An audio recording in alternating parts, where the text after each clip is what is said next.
it's Tammy with Collard Valley Cooks. Today I'm going to show you what temperature to use when you make bacon in the air fryer so that it's beautiful and golden in color and not burnt to a crisp. Let's get started. All right, today we are making bacon in the air fryer. I've already fried up some. I'll show you what it looks like. I'm just going to lay it in the bottom of the air fryer. And it's going to shrivel up, so it don't matter if it comes up the side a little. Just like that. And if you cook it on a high temperature, it's going to be darker and drier. So I'm going to cook this at 400 degrees for 6 minutes, and then I'm going to turn the temperature down. Okay? All right, this is my air fryer. And I'm going to use the setting for steak at 400 for 6 minutes. I do that first, and then I flip it. And let me show you why I changed the temperature. Now, both of these are done, but one is a lot more golden in color than the other. You can tell the one that I cooked on 400 the entire time is dry, and it's hard to get it right without making it dry and almost burnt. But if you cook it for 6 minutes and then turn it down to 350, it's beautiful and golden in color, and it's nice and crunchy and going to be really delicious. 350 degrees for 4 minutes. Start. We'll see if it's done. All right, this is going to go off in a minute. I'm going to show you my meat hook. It's really, really sharp, and when you take an air fryer, the basket out, it's hot on the bottom, so never sit it directly on the countertop. This is a defrosting tray that I use for mine, and I thought we would look and see if we think this is done. I personally, I'm going to cook it just a minute longer, so I'm going to flip it and cook it just 1 minute longer, or 2 minutes maybe. Good thing about 350 is it shouldn't burn it and char it like that other temperature did. So I'm going to cook it 2 more minutes. So get you a defrost tray or something to sit right in front of your air fryer that you can move around easy, to put your air fryer basket on to keep from burning your countertops. They're really nice to have. And I wanted you to see my food flipper. It's a Jacquard food flipper. A lot of people have bought these and they're really happy with them. This is one of the most handy tools you would ever buy for your kitchen.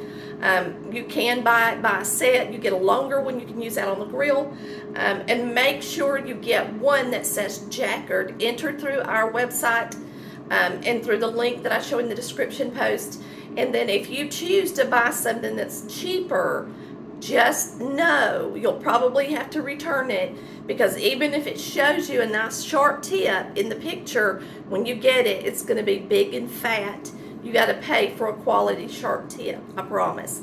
So just showing you this as well because it's so handy. You're about to see how handy it is. Then we're going to pour up our bacon grease. So we're going to bring our tray over here. I'm going to show you how pretty it looks on the tray.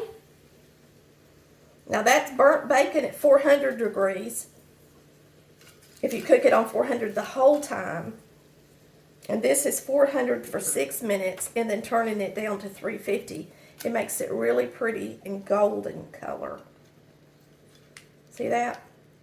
It makes a difference. Isn't that a pretty piece of bacon? I think so. Now let me show you what we're going to do. When you use the air fryer, you're going to have all the grease down in the bottom. That's why I like to get an air fryer that has a separate basket instead of one that don't, because then all the grease is collected into the bottom and you can pour it up. You can see all that bacon grease down in there, okay? If you didn't have a removable basket, what I like about it is if you're doing French fries or something like that, you could take this out, dump them, and then come back. But let me show you. I have got a bacon container. It has a lid. It is an Aisha curry. I'll put the link on the post. And I love it because once you're finished cooking your sausage and bacon, mainly bacon. I pour up the grease, and I want you to look how pretty it looks. It don't have a whole lot of crumbles in it. Look at there. And then you just put the lid on it, and I just leave it out at room temperature. And when I want, if you want to cook with your bacon grease, you can. You'll have it collected in your little bacon jar, and it is metal so that you can pour it in there while it's hot. I hope you've enjoyed watching how to cook bacon in the air fryer. The air fryer that I recommend is Kasori. I've had several because I got them for free to test. This was my favorite one. And when I clean my air fryer, it is nonstick. I wash it with soapy water. I rinse it really good. Then I just put it back in the unit and turn it on to dry it. And it works great. So I hope you've enjoyed watching. How do I fry up bacon in the air fryer? See you next time on Collar Valley Cooks, where we cook like our mamas did. I love y'all.